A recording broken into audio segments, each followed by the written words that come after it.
Alright guys, so, a little backstory. Yesterday, a buddy called me to tell me a story that he lost his keys to his toolbox, and someone else had to pick the lock open for him. He told me it's a double-sided wafer lock. That got me to thinking, I've never picked one on this channel.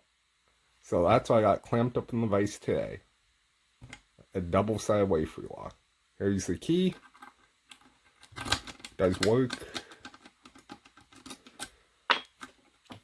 And let's get to picking. What I'm going to use is a Y wrench and just a standard ball.